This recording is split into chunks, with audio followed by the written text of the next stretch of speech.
बिस्मिल्लाहिर्रहमानिर्रहीम। आज हम साइकोलॉजिकल कॉन्सेप्ट्स को डिस्कस करने जा रहे हैं। हमारा 9वां लेक्चर है ये।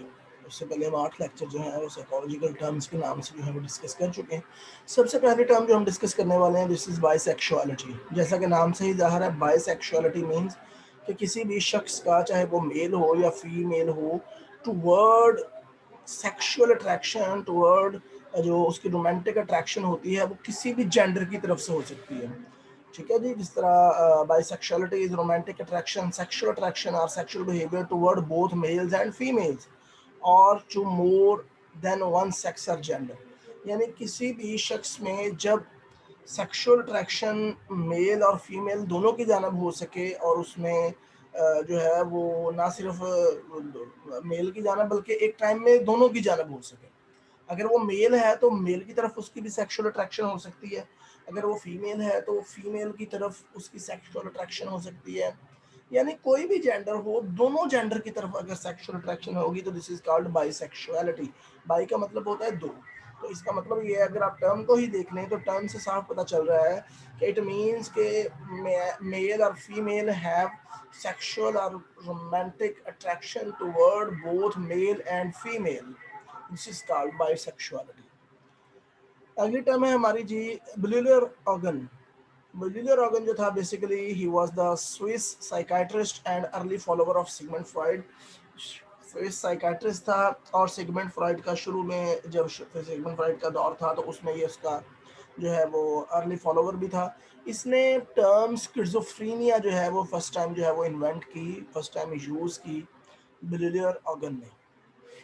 ये नाम आप लाजमी याद रखिएगा, दिस इज़ वेरी इंपॉर्टेंट, क्योंकि ये स्किज़ोफ्रेनिया के हवाले से एक बहुत ही मशहूर नाम है। He invented the term of schizophrenia. आगे जाता है जी ब्लाइंड स्पॉट। अगर आपने आई का स्ट्रक्चर देखा हो, मैंने ये स्ट्रक्चर भी इसलिए यहाँ पे रख दिया है कि you people easily understand it.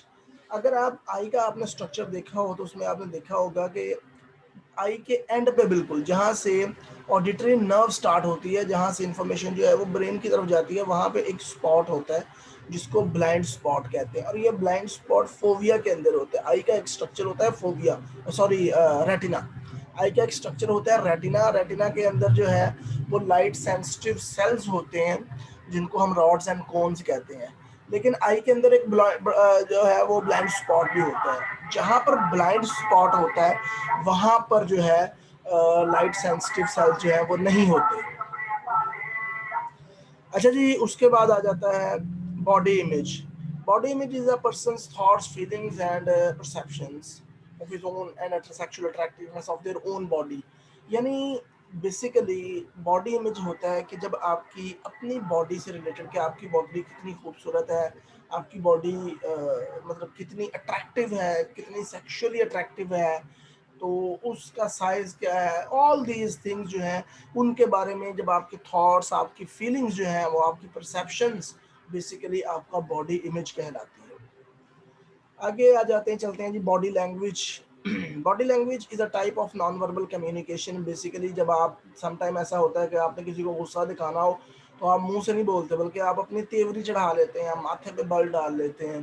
तो या अगर आप किसी की बात से खुश हों तो आप ये मुंह से बोलते नहीं कहते कि आई एम वेरी हैप्पी, बल्कि आप हल्की सी स्माइल देते हैं तो अगला बंदा समझ जाता है। अगर आप बहुत ज़्यादा खुश हो तो आप ज़्यादा स्माइल देते हैं।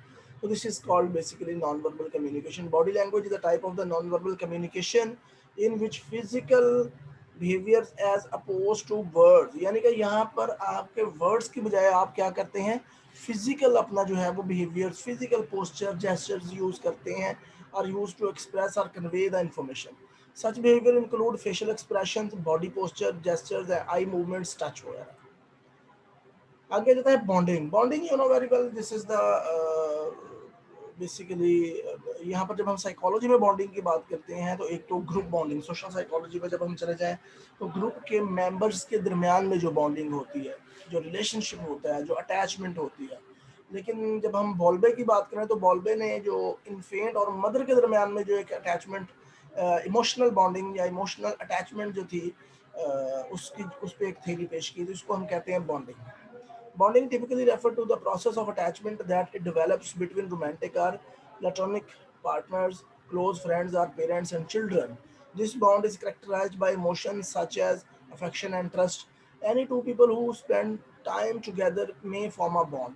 Bowlby used this term especially for emotional bonding between an infant and mother. John Bowlby ने, अगर आपने थ्योरी पढ़ी हुई होगी अटैचमेंट की, तो उसमें आपने देखा होगा कि बॉल्बे ने जो है वो इन्फेंट और मदर के दरमियान में जो अटैचमेंट जो है वो बयान की है अपनी थ्योरी में. Boomerang effect. Boomerang effect, basically this is the term of social psychology, describe a social psychology situation in which a person who is presented with a persuasive message and then adopt the opposite stance as a result. ठीक है जी. For example, जिस तरह मैंने यहाँ पे एक example दी थी कि current example of boomerang effect is implementation on SOPs. यानी आपको अगर किसी भी बिहेवियर को चेंज करने के बारे में परसुएट किया जाता है, तो आप बजाय उस बिहेवियर को अडॉप्ट करने के आप उसके बिल्कुल उल्ट बिहेवियर अडॉप्ट कर लेते हैं. मतलब जिस तरह हमें इतना ज़ोरों शोर से कहा जाता है, टीवी मैसेजेस आ रहे होते हैं, government of Punjab, government of Pakistan जो है वो अपने मोबाइल में मैसेज भेज रही है, मस्जिदों में ऐलान हो रहे हैं, हर जगह पे बताया जा रहा है कि प्लीज़ एसओपीज़ पे अमल करें. बल मजाल है इस कौम का कि एसओपीज़ पे अमल कर जाए, आप उसके उल्ट चलते हैं. Borderline. Borderline term used for of mental ability. It is usually defined as the IQ score. अच्छा, ये different जगहों पे borderline को जो हम different जो है वो सिनेरियोज में देखते हैं. जिस तरह अगर हम IQ में देखें, तो IQ का मतलब ये है कि बॉर्डर लाइन पे 70 to 80 स्कोर जो होता है वो बॉर्डर लाइन पे होता है. अब 70 और 80 स्कोर बॉर्डर लाइन पे क्यों होता है? क्योंकि अब 70 से अगर नीचे चले जाएं तो मेंटल रिटार्डेशन या इंटेलेक्चुअल डिसेबिलिटी स्टार्ट हो जाती है. अगर 80 से ऊपर चले जाएं तो एक नॉर्मल जो है वो IQ स्टार्ट हो जाता है. तो 70 एंड 80 IQ बिटवीन जो 70 और 80 IQ है, this is the border line basically. और जब हम क्लिनिकल साइकोलॉजी में बात करें, it is sometimes used to describe someone whose emotional disturbance appear to be more severe than neurosis, but it is not quite psychosis. यानी कि आपकी जो इमोशनल डिस्टर्बेंस है, जो प्रॉब्लम साइकोलॉजिकल इशू आया हुआ है, वो न्यूरोसिस से तो ऊपर है लेकिन साइकोसिस से नीचे है. यानी न्यूरोसिस से ज्यादा है आपका इशू, लेकिन अगर हम साइकोसिस की बात करें तो साइकोसिस से कम है. This is called border line. यानी आप बिल्कुल बॉर्डर पे होते हैं कि इधर भी जा सकते हैं, उधर भी जा सकते हैं. जॉन बॉल्बे. जॉन बॉल्बे एक बहुत बड़ा नाम है, ब्रिटिश. ये मैं अभी आपको यहाँ पर बता चुका हूँ अटैचमेंट थ्योरी का, कि बॉल्बे ने अटैचमेंट थ्योरी जो है वो दी थी. ब्रिटिश साइकाइट्रिस्ट थे who pioneered the study of the effect of maternal deprivation on young infants. Brain आगे एट द एंड जो है वो हम ब्रेन को डिस्कस करते हैं. ब्रेन क्या है? बेसिकली ब्रेन एक complex part of the human body है जो 3 पार्ट्स पे मुश्तमिल है, जिसमें फोर ब्रेन, मिड ब्रेन और हाइंड ब्रेन. अब इसमें क्या है? Basically this is the 3 pound organ. 3 pound का ये ऑर्गन है और इसमें इंटेलिजेंस ही आपको डील कर रहा है और मूवमेंट को डील कर रहा है, बिहेवियर्स को डील कर रहा है, इमोशंस को डील कर रहा है. ये तमाम आपकी जो ह्यूमन एक्टिविटीज़ हैं उनको ये कंट्रोल कर रहा है.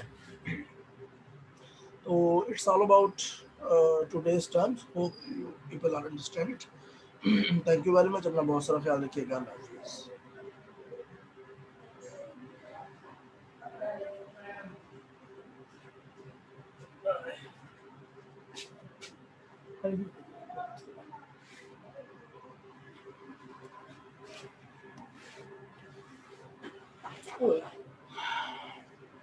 गलत हो गया.